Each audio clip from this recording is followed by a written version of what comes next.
नमस्कार विद्यार्थी मित्रो, आज आपण क्लास 7 जनरल सायन्समधील topic number 11 cell structure and microorganisms हा भाग किंवा हा घटक शिकणार आहोत. सेल स्ट्रक्चर म्हणजे पेशीमय रचना कशा पद्धतीने असते, पेशींची रचना आणि सूक्ष्मजीव असे दोन वेगवेगळे भाग आपण या भागामध्ये शिकणार आहोत. चला तर मग सुरुवात करूया.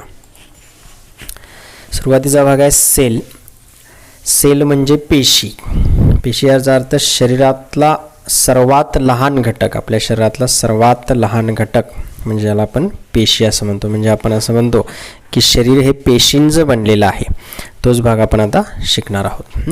मागील वर्षी आपण ज्या लिव्हिंग ऑर्गॅनिझम्सच्या कॅरेक्टरिस्टिक शिकल्या त्यातलं प्रायमरी कॅरेक्टरिस्टिक म्हणजे सेल्युलर ऑर्गनायझेशन किंवा सेल्युलर स्ट्रक्चर हे होतं. म्हणजे पेशीमय रचना, सजीवांच्या शरीराची पेशीमय रचना असते, हे त्याचं प्रायमरी कॅरेक्टरिस्टिक म्हणजे मुख्य होतं.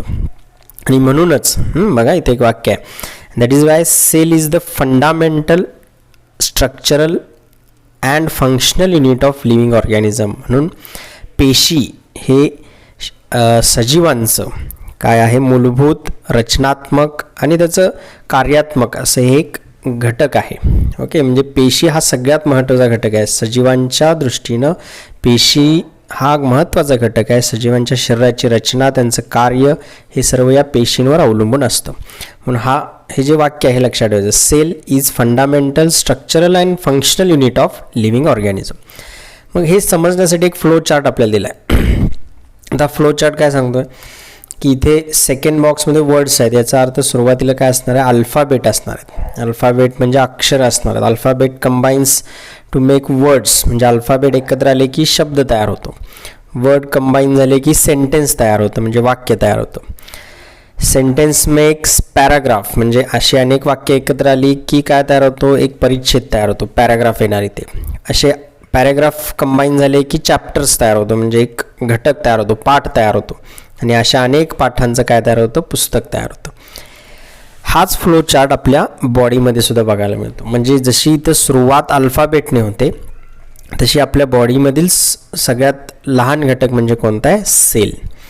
सेल कंबाईन होऊन टिश्यू तयार होतात. ओके, ज्याला उती असं म्हणतात.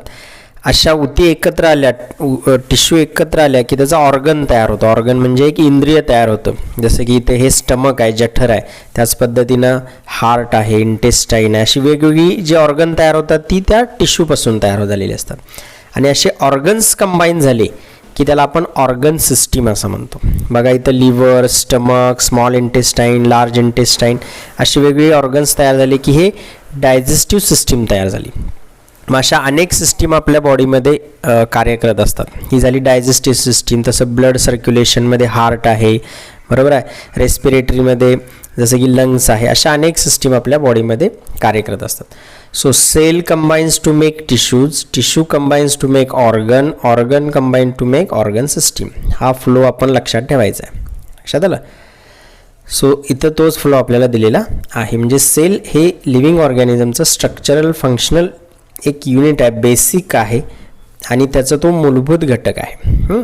If it is only with the help of cells that living organism carry out all their different life process.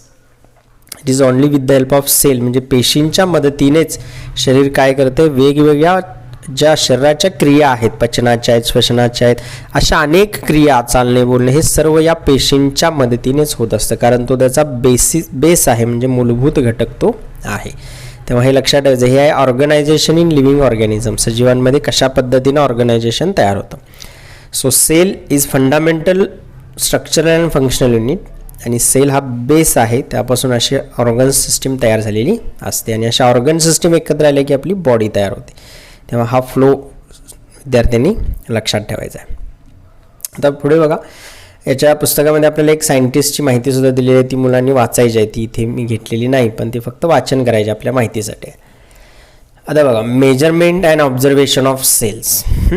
In 1673 Anton van Leeuwenhoek, सायंटिस्टचं हे नाव आहे अँटॉन व्हॅन ल्युएनहॉक, 1673 साली ही असेंबल्ड व्हेरियस लेन्सेस, अनेक लेन्स एकत्र त्यांनी केल्या, assemble केल्या, जोडल्या, टू कन्स्ट्रक्ट अ मायक्रोस्कोप. कशासाठी तर एक सूक्ष्मदर्शी बनवण्यासाठी. He was the first to observe the live bacterial and protozoan cells under the microscope. म्हणजे ते एकमेव आणि पहिले होते की ज्यांनी बॅक्टेरिया आणि प्रोटोझोआ म्हणजे हे जे सूक्ष्मजीव आहेत ते मायक्रोस्कोप खाली अभ्यासले. Cells are extremely minute. आता स्पेलिंग कशा आहे बघा, मायन्यूट आहे, स्पेलिंग मिनिट सारखीच आहे, मायन्यूट याचा अर्थ अतिशय लहान, in size. Okay, minute in size. We cannot see cells with naked eye. पेशींना आपण नुसत्या डोळ्यांनी पाहू शकत नाही. Micrometre and nanometre are the units use for measuring their sizes.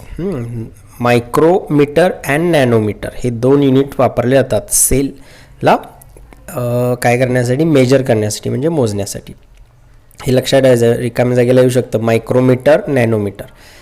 The compound microscope is use for observing cells. पुढचा एक महत्त्वाचा भाग आला बघा. सेल पाहण्यासाठी कोणता मायक्रोस्कोप वापरतात? Compound microscope. An object on a glass slide magnified many times by the lenses this microscope. आता हा कंपाऊंड मायक्रोस्कोप आहे. तुम्ही जर आता शाळेमध्ये जेव्हा याल तेव्हा तुम्हाला हे प्रत्यक्ष आम्ही डेमॉन्स्ट्रेशन किंवा हे दाखवणारच आहोत या पद्धतीनं, किंवा तुम्ही 5वी-6वीला ते बघितलेलं असेल प्रयोगशाळेमध्ये.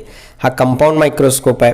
हे त्याचे सगळे पार्ट्स आहेत, त्याचे नाव दिलेले आहेत. Eye piece, focus knob, fine focus knob, base, illuminator म्हणजे इथून सनलाईट येतो, हा स्टेज आहे, इथे लेन्स ठेवली जाते, या लेन्सेस आहेत, तिथे स्लाईड ठेवली जाते, स्लाईडमधून ते पाहिलं जातं आणि ही ट्यूब आहे, इथून वरून पाहून आपण ते मॅग्निफाय करतो, म्हणजे आहे ती सेल आपल्याला मोठी करून दाखवलं जातं. दिस इज कंपाऊंड मायक्रोस्कोप. आता इथे एक माहिती दिली बघा, 1 सेंटीमीटर म्हणजे आपल्याला माहिती आहे 1 सेंटीमीटर मीन्स 10 मिलीमीटर. म्हणजे पट्टीवर तुमचे 1 सेंटीमीटरचे 10 भाग असतात. हां, त्यातला एक भाग म्हणजे मिलीमीटर असतो. त्या 1 मिलीमीटरचे पुन्हा 1000 मायक्रोमीटर होतात. बघा म्हणजे किती लहान असतात पेशी. 1 मिलीमीटरचे 1000 मायक्रोमीटर्स होतात. म्हणजे 1 मिलीमीटरमध्ये 1000 भाग केले जातात आणि त्या एका भागाचे पुन्हा 1000 नॅनोमीटर्स होतात.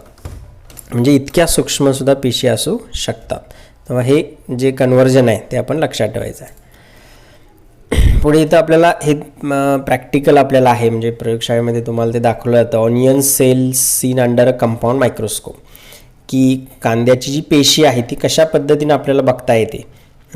ते इथं फॉर्मेशन दाखवले की ऑनियन आहे, त्याचा हा सेगमेंट घेतलेला आहे, म्हणजे एक पापुद्रा काढलेला आहे. त्या सेगमेंटमधून पुन्हा त्याचा एक फाईन मेम्ब्रेन म्हणजे अतिशय पातळ असा एक मेम्ब्रेन म्हणजे पापुद्रा निघतो, तो घेतलेला आहे. त्यावरती तो काय करायचा, ग्लास स्लाईडवरती घ्यायचा, त्यावर थोडंसं वॉटर आणि आयोडीन काय करायचं आहे 1 ड्रॉप्स द्यायचे आणि ते मग या कंपाऊंड मायक्रोस्कोप खाली जर आपण इथे ठेवली स्लाईड तर आपल्याला या पद्धतीनं काय दिसतात, ऑनियन सेल्स बघायला मिळतात. ही एक सेल आहे. यामध्ये हा जो पॉईंट आहे तो न्यूक्लियस आहे, म्हणजे त्याचा सेंटर आहे, केंद्रक आहे असं म्हणतात. आणि बाजूला जे द्राव असतं त्याला सायटोप्लाझम, पुढे ते आपल्याला येणारच आहे. आपल्याला हे काय आहे तर प्रॅक्टिकल आहे, आपण ते जेव्हा शाळा सुरू होईल तेव्हा आपण तुम्हाला हे दाखवूया. ऑनियन सेल्स म्हणजे ही जी डीमध्ये जे आपल्याला दिसते ती ऑनियन सेल आहे. ए ऑनियन, बी सेगमेंट, सी त्याचा अतिशय पातळ पापुद्रा मेम्ब्रेन असं म्हटलेलं आहे, आणि डी मायक्रोस्कोप खाली आपल्याला या मेम्ब्रेनमध्ये सेल्स दिसतात. ओके, आता काही सेल वेगवेगळ्या प्रकारच्या व्हेरियस सेल्स असं म्हटलेलं आहे बघा. There is great variation in the shapes of cells. सेलमध्ये अनेक प्रकारचं व्हेरिएशन बघायला मिळतं. म्हणजे काय तर अनेक प्रकारच्या पेशी आहेत. Their shapes are mainly related to their function. आणि त्याचा जसा शेप असेल तसं त्याचं फंक्शन असतं, म्हणजे जसा शेप तसं त्याचं कार्य असतं. मग काही इथं दाखवलेलं आहे सेल्स. अमिबा, परीक्षेमध्ये ही आकृती आपल्याला विचारली जाते, अमिबा ड्रॉ करा असं. या रेड ब्लड सेल्स आहेत, लाल रक्तपेशी आहेत. सरफेस सेल्स आहेत. ओके, सरफेस सेल्स म्हणजे त्वचेच्या पृष्ठभागावरील. हा स्पायरोगॅरा सेल या पद्धतीनं आहे. Fat cell, and egg cell, muscle cell बघा, ही सुद्धा आकृती काही वेळेस विचारली आहे. मसल सेल म्हणजे स्नायूपेशी या पद्धतीनं असतात. स्ट्रक्चर कसं आहे बघा, मध्ये सेंटर आहे. त्यानंतर बोन सेल बघा, bone cell. Nerve cell, neuron म्हणजे मेंदूशी संबंधित असणारी ही nerve cell. And a sperm म्हणजे या व्हेरियस सेल्स या पद्धतीने आपल्याला, हा काही डिटेल स्टडी यामध्ये नाही, फक्त व्हेरियस सेल्स कोणकोणते असतात. फक्त आपल्याला प्रश्न विचारला की सेल्सची काही नावे लिहा, तर आपल्याला हे लिहिता आलं पाहिजे. Amoeba, red blood cell, surface, muscle या पद्धतीने आपण किमान ही नावं लिहावीत, यासाठी हा भाग दिलेला आहे. तर पुढे बघा, त्याच्याच पुढचा भाग. Cells are mainly different shapes. Example circular shape आहे, रॉड शेप्ड सेल आहे, कॉलमनर, स्पायरल, ओव्हल, रेक्टँग्युलर. म्हणजे इथं जर बघितलं तर बघा इथं सर्क्युलर आहे, बरोबर आहे, रॉड शेप्ड आहे, ओव्हल आहे, बरोबर. या पद्धतीने अशा वेगवेगळ्या सेल्स इथं शेप त्यांचे दिलेले आहेत, circular, spiral, oval. Each cell contains various components for carrying out the life process of the living organisms. म्हणजे काय म्हटले बघा, आता जसं आपल्या शरीरामध्ये कसं असतं की आपल्या शरीरामध्ये आपल्या लाईफ प्रोसेस पूर्ण व्हावी त्यासाठी आपल्या शरीरामध्ये कसं असतं, हार्ट आहे, लंग्स आहेत, बरोबर, त्यानंतर स्टमक आहे, स्मॉल इंटेस्टाईन, लिव्हर आहे.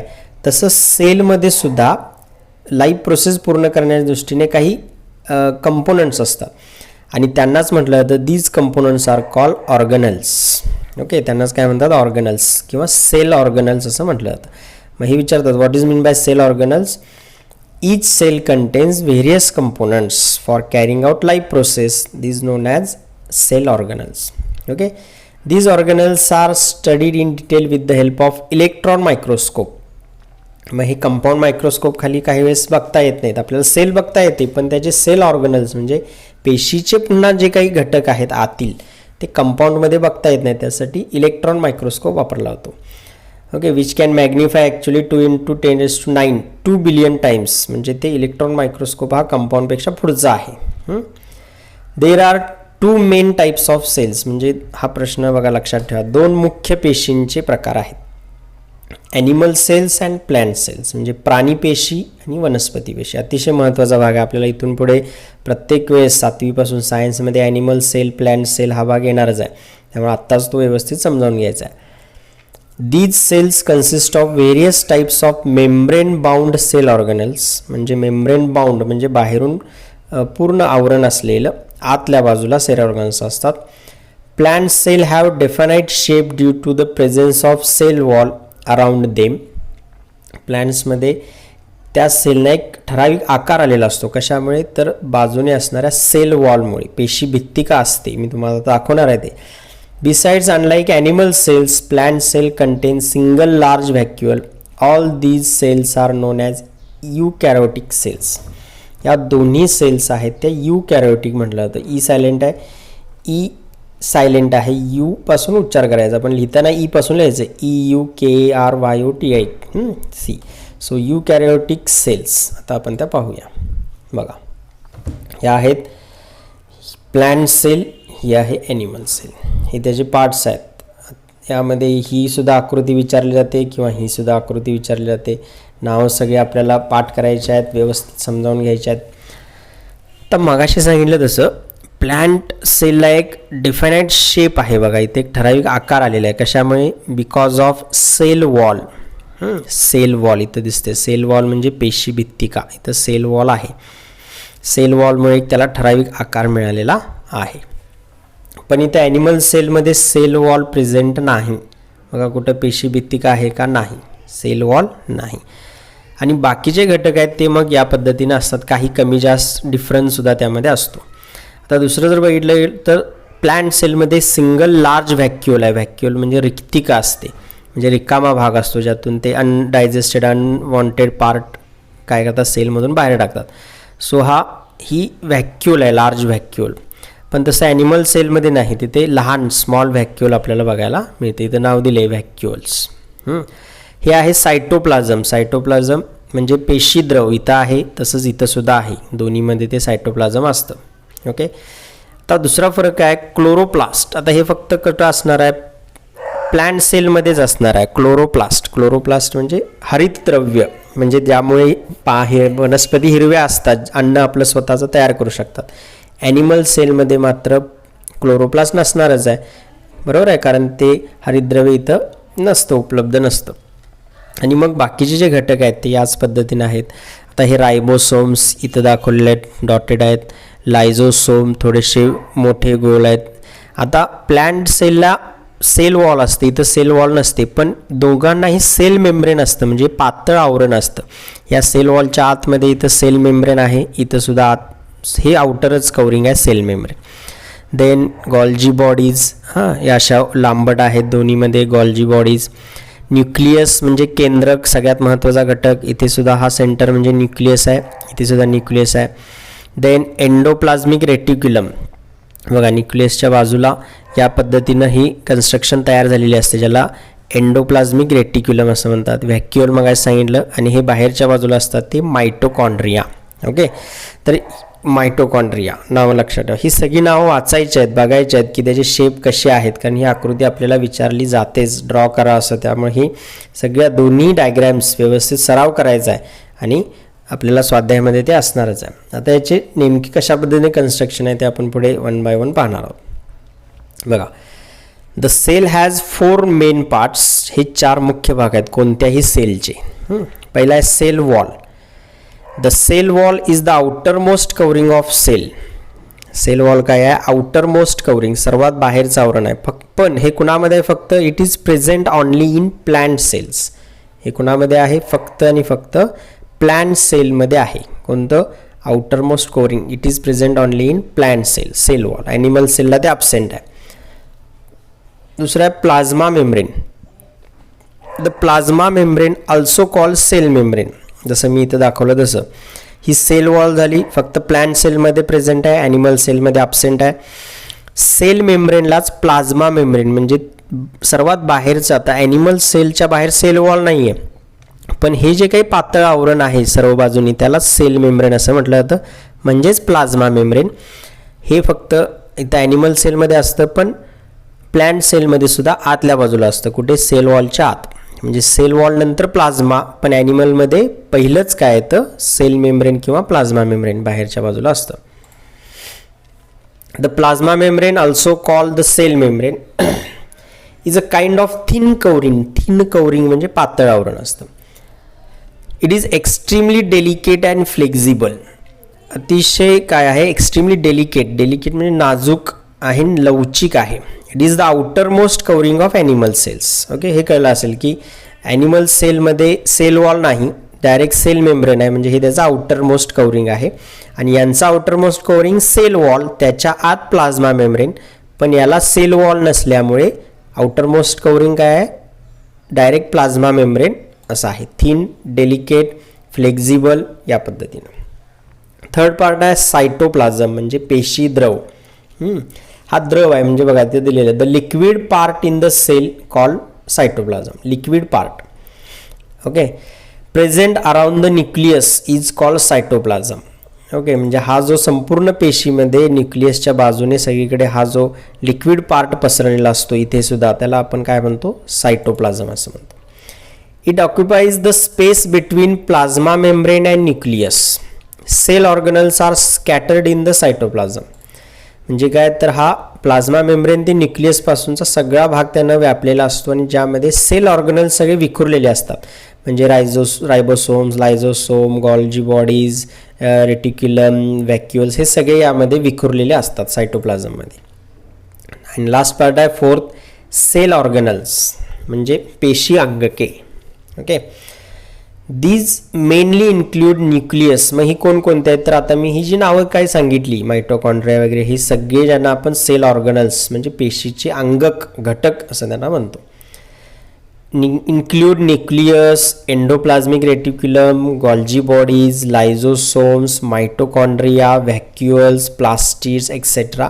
Plant cell contain chloroplast. ही सगळी कॉमन आहेत, पण प्लांट सेलमध्ये काय आहे? क्लोरोप्लास्ट आहे, ॲनिमल सेलमध्ये नाही.